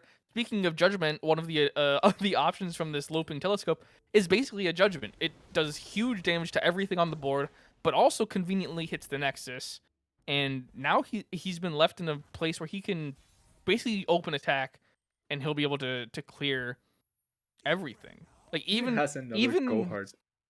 he has another go hard, but Snipecross has a Judgment in hand. He went for the Judgment. I feel like no, you have to block the mini. You have to block the mini T and use Judgment. Yeah. If you're or you could use Star Star Shaping. Shaping, All okay. right, okay. I mean, I guess I would have liked to see the Judgment played just for the meme. Just use the Judgment the looping telescope. With the go hard, if he uses the go hard to kill the telescope, he wins, right? The problem is this is low, right? Yeah, it would have taken too long. Yeah. Oh, the missed call. Yeah, there we go. Just get your catalyzer back. Keep getting up that damage for the darkness. But the charge or not the charger. I can't remember the name of the big celestial ram, but that's what Sniper Crosses went for. It's another elusive unit, so it should be fairly, or no, not elusive, overwhelm. So it should be fairly useful for attacking this turn. The downside is that he's still going to be able to live. He'll be able to block the mini T, or with the mini T, save 3 damage. He'll only be down to 10, and then only 2 more. It's such a difficult position to be in for Yokipi, or for Snipecross, excuse me. For a sniper, yeah. Like this damage is simply not enough at this point. Mm-hmm. And I mean, Snipecross has just been being forced to use so much mana every turn. He hasn't been able to get like more than like 1 unit out, and then using this card and then also using the immortal is just how many times will he be able to like stall this out? Well, he has quite a few spells in hand. I don't think he will be able to stall past this potential turn, but Oh, the whispering, man, so unfortunate. The mini morph definitely used correctly. Good on Yokipi for holding it that long, waiting for something to come out that should be blocked or should be mini morphed, and then also killing it this turn so that he has the opportunity to like just open attack next turn. The Otterpuss coming out. I'm not really sure where you go from here. You have to hope that you invoke a 1-cost unit with the Behold the Infinite. Ooh, no. And nothing. Nope. So next turn he's gonna be forced to Minimorph, right? He has to either Minimorph or Obliterate to try and be able to defend. Well, he can Judgment. He can't mini morph because it'll basically turn it into a 3 power unit, 3 health unit. Yeah. He can. So here's what he can do. He can use the +2 recall me at end of turn card and Judgment this turn. Yeah, the Cloud Stance and Judgment. This is, I think, the angle he's going for. There it is. Let's go. The Cloud Stance, Judgment, getting the Otterpuss to 3 power so it has enough to kill the Conchologist and the mini T. Oh, and there's the Stress Defense. The answer from Yokipi that's gonna guarantee him this game. Thankfully, Yeah. both players now into the negative time on their timer. But okay, game 1 finally over. It was like watching an 18-hole golf game or golf match. But we were finally here, the end of the first match. Yeah, it of took this about a best of prolonged 3. game. Yeah, Or this that was was quite a prolonged game. But I think that last turn exemplified perfectly one of the things that you said, and it was for Snipecross the amount of mana he had to spend almost every turn to just survive. It wasn't even to try and create something; it was to survive. And at the end, it just wasn't enough. Even without Veigar, even without Senna, even without the darkness consistent generation, it just the cards were on the hand of Yukipi, and he just kept dealing with whatever Snipecross had. Mm-hmm. And I kind of have to like go back and say like you should have been playing the Immortal Flames earlier. Like you had a turn where you could have played it, and he opted to not play it. And I think if he was able to get it out that turn, he could have tried to steal a little bit of momentum back. But he was playing conservatively, and eventually it just came back to bite him with with Yokipi taking the win. And now we're going to see Snipecross running the same deck back, and it'll be Yokipi busting out the Lux Conchal or the Lux Shellfolk deck, which hopefully will not be Can as this go longer? another as long game. Don't worry, this will be longer. I can already see it. It's going to be even longer than the last one.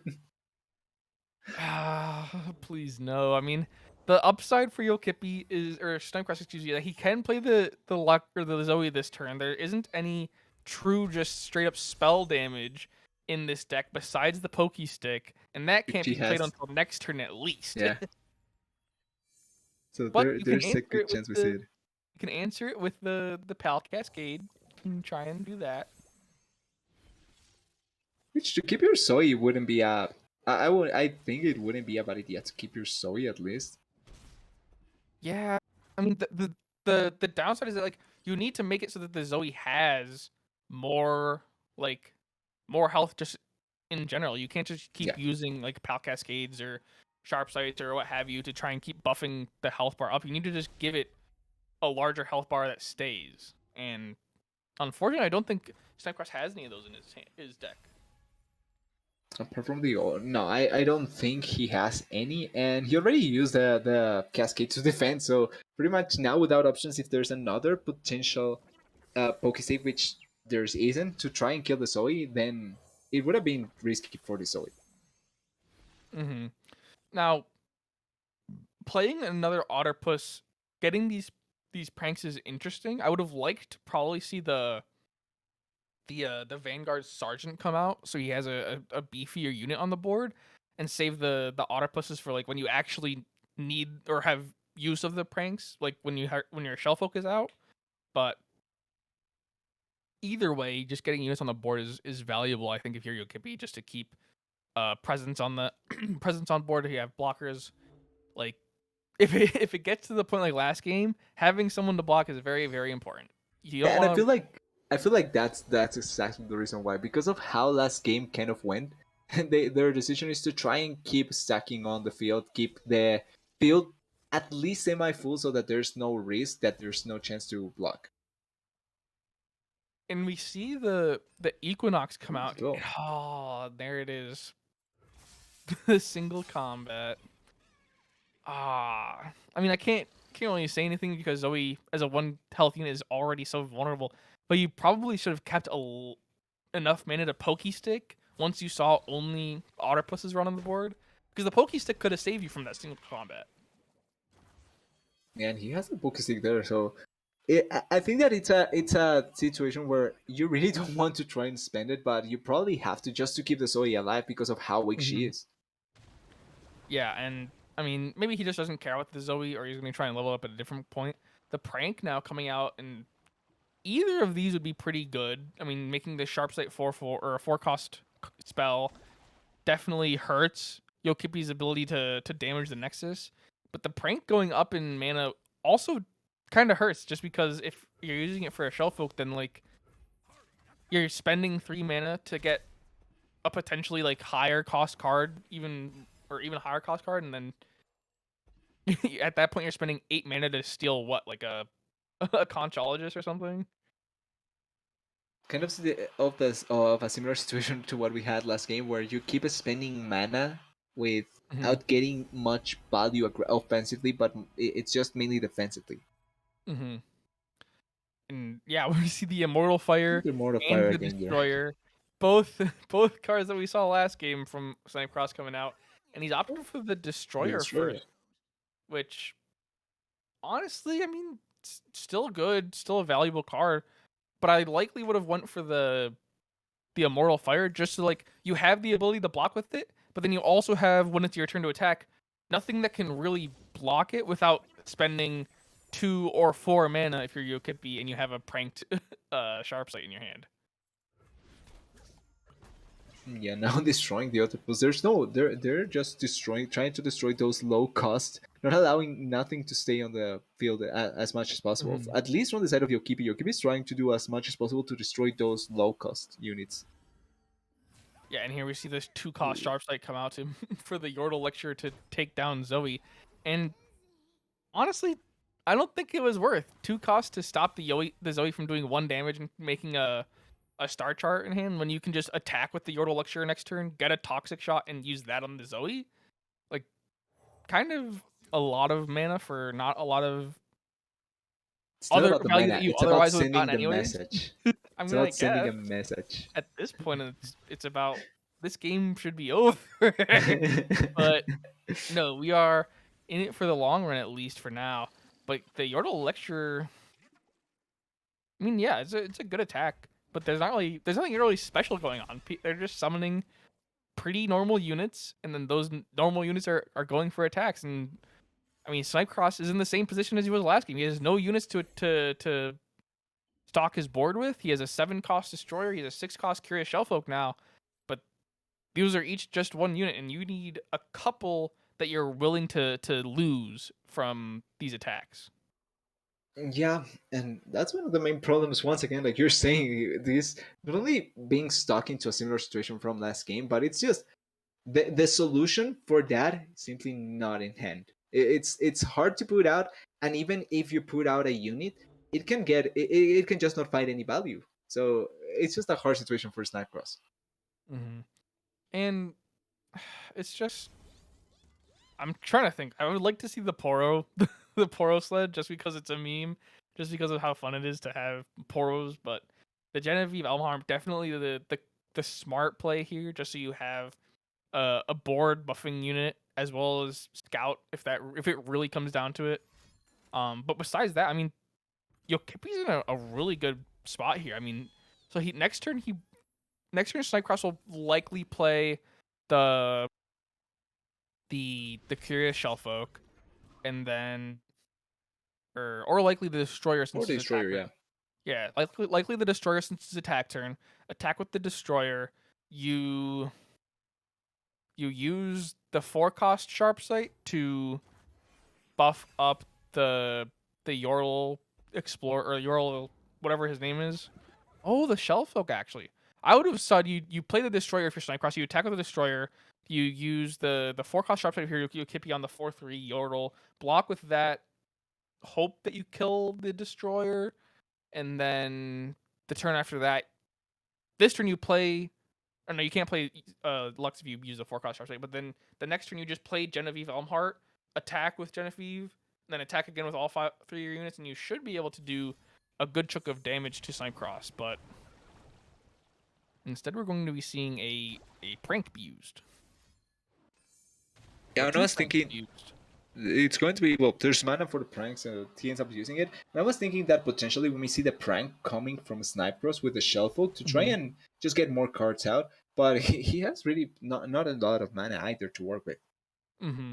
I mean, he has the mana for the pranks, but if you're Yokipi, you just play a card now. You play. Yeah, Oh, I would have said play the Vanguard Sergeant because pranks can't affect champion cards, but now you're gonna get the Vanguard Sergeant potentially pranked. he was betting on the fact that it was not going to get pranked. I mean, you can make that bet, but four cards and 2 pranks, the It's odds are that 25%. one of them's getting pulled. Wow, it didn't get. Wow, it didn't get pranked. All See, right, 25%. It was all calculated. he knew the risks, Yeah. and we are in for another banger of a turn 10 game. But Also, with the costs now for those cards, it's potentially a 10-turn game. I mean, Well, they can challenge prank this is just actually. such a terrible feeling to play against. Like, look at this. You have a 6-cost Sharp Sight. That card is useless. You have an 8-cost or Demacia. 6-cost slow already is kind of not the best. Prank I just feel bad for you, Kippy, and for Snipecross, and I'm watching. I don't even have to deal with the fact that my Sharp Sight is now a 6-cost. My Solari Priestess is now a 5-cost. My Star Chart is 3. Like what is this just feels so terrible. It's all in the name of playing for the long con. You guys to play the Priestess here if you're Snipecross, right? Yeah, you have to play the Priestess. Does he go for the, yeah, like that would be it, but does he decide to go for the destroyer instead? Would that be what he wants to go for? No, I mean maybe. Maybe you play the Destroyer just so your unit lives? Trinket? Like just so it lives? Or no, did they not? It was a -2 power, so yeah.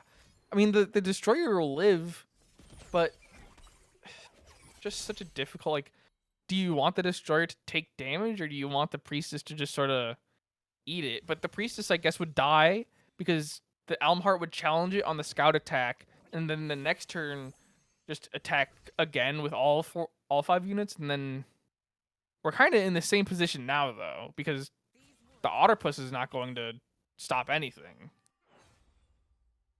He's going to be sacrificed once again. Yeah, the sacrificial Otterpuss. Now, granted, he does have the turn to play another card, but he won't be able to get the invoke out of the What for the single combat?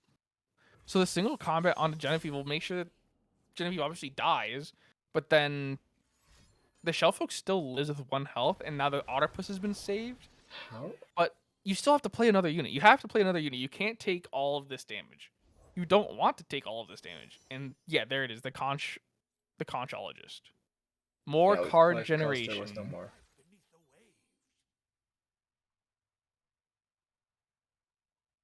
More card generation. And I mean, Snipecraft is going to need to roll some big dice, some heavy loaded dice again. I mean, this is just mini morph. You don't have enough mana for mini morph. Was it worth? Was playing the conchologist worth when you could have mini morphed the Lux? It was all in the name of science, and I think Snipecross feels its worth. What did it cost? Everything. The game.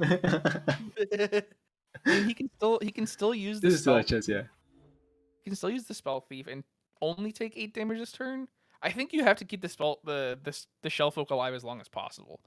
Like, I think that's probably the best angle to play for this. Yeah, ideally But- you're betting on stacking those to keep on stacking those cards with the Shellfolk. Oh man, I mean, like, okay, well, you have to do. Well, it doesn't even matter because now the Yordle Lecture has created the toxic shot in hand, so it's gonna kill the Shellfolk now. So Anyways, he has yeah. to use a lot of pranks, hopefully. Oh, Oh yeah, the there we prank. go. There, he saved the Shellfolk. He did it. That was once again playing the numbers.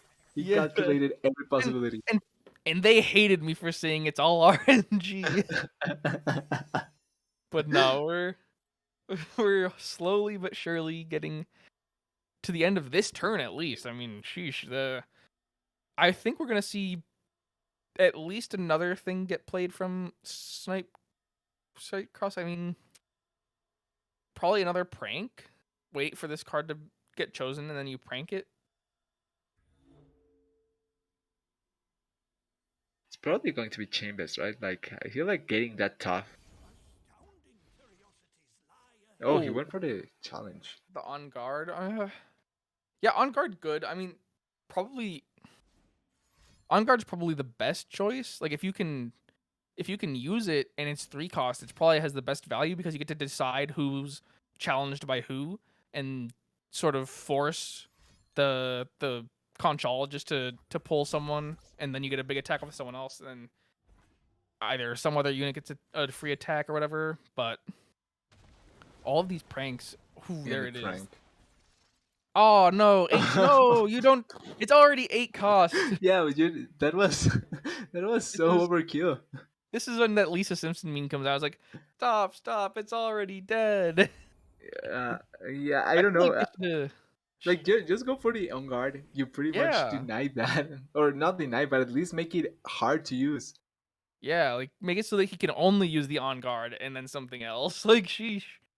Because now he just needs to play the Vanguard Sergeant, and then next turn on his attack, he uses on guard and then pulls whatever crap he wants to pull and gets 3 free attacks.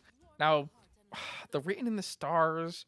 Wow, he went for it, and he's capped out on cards too, so he didn't even get 2. He just has the cheaper version, and it'll create a 3/3 Zoe. But what value does a 3/3 Zoe give you at this point? Yeah, that would have been so good of a card 2 turns ago, pretty much. Yeah, like 3 turns ago. Okay, we got it. We pulled the Zoe, the 2/2 Zoe. Get hit with the Shroom. Yeah, and even less health. All right, where are we going now? We played Now he attacks. We attack with the Zoe, and then we have 4 Demasias for some reason. I think Like you should the just set up Shellfolk, the Octopus. the Shellfolk deck is fun and it's good, but we talked about it before. The Shellfolk into Shellfolk, it's not even like it's good or like it's a tough matchup. It's just like, what do? You're stealing 4 Demasias from each other, and 4 Demacia sucks. It's a terrible card. It's one of those. It's Like, what that do you do? Spider-Man meme that you just stare at each other, not knowing what to do. That's it. This is the shell fucking deck. Like, what are we doing? Why are we still here? We're just stealing 4 Demacia. This guy doesn't even have 4 Demacia in his deck. He has Vandal with Targon. Oh my gosh. Okay, I have a feeling. I think it's one. One turn away. I can feel it. It No, must be one turn away, right? next attack. Next Yeah, shell fuck attack is with dead. the on guard. Yokipi wins the game. It's just why this is taking a very long time. We're not Like, I even don't we're see. not even 10 mana in. Like, We're not even 10 minutes in, and we're almost negative time again. okay, the shovel Okay. finally dies now. Yeah, now it's open to just But win the it's game the next turn. but the final spark has overwhelmed. So what did you save? You just lost that Nexus damage. It's just over. Like what? It's and there's the shuffle from Yokipi. now he can play it. Now he can get more copies of Yes, cards. no, you need to play the Shellfolk first. We've made it this far. Play the Shellfolk. I want to see it. I want you to see it. I want to Yeah, play the that's it. Shellfolk Just play it. for my sanity. Please play the Shellfolk so I can so we can at least say the Shellfolk versus Shellfolk happened. He's just going to attack, right? He's just going to do it. Like, I don't even think he needs to on guard. Like, what at this point? What does it matter? Just attack. Please, just attack. Please. What are we doing? He's waiting for the time to hit 0. Oh God. Oh, I can't. I think that it's just a pretty straightforward attack, but Okay, now play the barrier and then play the final spark. Just get it over with if you want to go for the final spark and meme. Like, sheesh. There we go. Then final spark. Thank you. We finally okay, found yeah. the end. On turn 10. What? No, use the final spark. You spent mana to get the final spark. Use just the wanted final to spark spend the to mana. end. What the That's heck? it. We did. We did. Oh my okay. God. It's over. Those were two of the longest games I think I've seen. I've had the chance to can. I mean, we went from what was it? We started the game at like 9:10, I think, and Yeah, it is now 10 o'clock Eastern. So and it it was a was 2-0. it. It was a 2-0. That's the most surprising part. But Yukipi does it. He gets the win. And we talked about that. That was the chance that was going to happen if it was going to be mirror against mirror. Like it was going to be long and tedious, but Yukipi does end up delivering, getting the win. We don't know how the series is going, but he at least secures one victory for the team. I would imagine the series is over. This is the deciding factor. This was a best of 2. Yokipi taking it home, obviously in 2-0 fashion, not yeah, Swift. I will not say Swift fashion like we usually do, but 2-0 nonetheless. And I mean, it was still an interesting game. I mean, both, both, both until matches our were very, sanity was left. Yes, it was both interesting to matches were see. very, very interesting. They were, they were matches, and that was for Yeah, sure. They were a game of Legends of Runeterra, but I mean, still, nonetheless, we saw a lot of cool games today. We saw the Shellfolk versus Shellfolk, which is interesting, but obviously a long game to watch. I We hope saw, it was fun one time. I hope there's no second time. yeah, Hirsch. Can we ban Shellfolk mirror matchups? Can we get on that? But no, jokes aside, still Yeah, a very, very good matchup from both players. They played their decks to their fullest. They did everything in their power to try and win the game. I mean, obviously, we would have liked to see something different with the first matchup between Yokipi and Snipe Cross, but still, at that point, he was doing everything in his power just to stay on the board, and that's what really matters. Is if you lose, you lose. It's not over till it's Yeah. over. And I, I felt kind of that, and that kind of felt made me feel a little bit bad for Snipers because I feel like both games he was kind of always on the back foot. So his way of playing had to do with his survival much more than him trying to be aggressive and win the game. Something that actually Yukipi was able to do. So I kind of felt bad for Snipers because I feel like he couldn't showcase the full value or the full power of his deck being always on the back foot. yeah, and Shellfolk is a good card, is a good deck set up together, but it was just an unfortunate matchup that it was against a Lux Shellfolk because like he was able to prank the 4 Demacia, but with the Shellfolk you're just putting that 4 Demacia in your hand and you don't have a discard, so you have no way to get rid of it, and it has no value to you if you have just a Shellfolk and just a Otterpuss or whatever on the board. So it's like Yeah. you're denying it from the other player, but you're destroying your own hand as opposed to creating value in your hand. You're just taking up space for what would be other usable cards. But either way, that will wrap it up for us today here with the Legends of Runeterra Weekly League, The last sponsored of by the year. Metafy and Runeterra Academy. Last of the year. Yeah, thank you, TDS. Very good. We Yeah. are going to be taking, obviously, a week off till, well, not a week off. We're going to be waiting till next Thursday, as Yeah. usual, but it will be a new year. But with that, it's been the last cast of us for this year, TDS, as we're going to get on to the New Year memes. And next week, I'll be hitting you with the, it's been a year since we casted together. And I try Haven't and casted this put exact out year. a fake laugh that is convincing enough. It's okay. I know Herschel will be grimacing in his silence in the caster booth. So as long as we get to troll him, it'll be worthwhile. But yeah, thank you, TS, for all of the time that we've been able to spend together. It's been a Yep. blast casting with you, blast watching a lot of these Runeterra games. And then thank you all to the fans who have supported Runeterra Academy and ourselves as we go through this in tremendous growth and insane support from all of the teams, the players, and the fans, like I said. And thank you all for tuning in through all of the matches this year, and we'll see you next time.